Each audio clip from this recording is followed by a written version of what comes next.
VR నీతి కథలు. అందరికీ నమస్కారం. ఈ రోజు కథ ఒక యువకుడు ప్రపంచాన్ని ప్రేరేపించిన మహానుభావుడు. ఒక భారతీయ యువకుడు అమెరికా వేదికపై నిలబడి ప్రపంచాన్ని మంత్రముగ్ధులను చేశాడు. ఆ యువకుడు మరెవరో కాదు, Swami Vivekananda.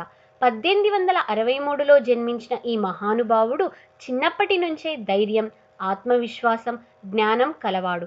1893లో parliament of the world's religions వేదికపై అమెరికాలోని చికాగో నగరంలో brothers and sisters of America అని ప్రారంభించిన ఆ మాటలు 7 నిమిషాల పాటు చప్పట్లతో మారుమోగాయి.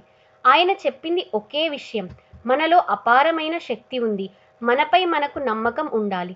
Arise, awake and stop not till the goal is reached. ఆయన జీవితం మనకు చెబుతుంది, పరిస్థితులు ఎలా ఉన్నా ఆత్మవిశ్వాసం ఉంటే ప్రపంచాన్ని మార్చగలం.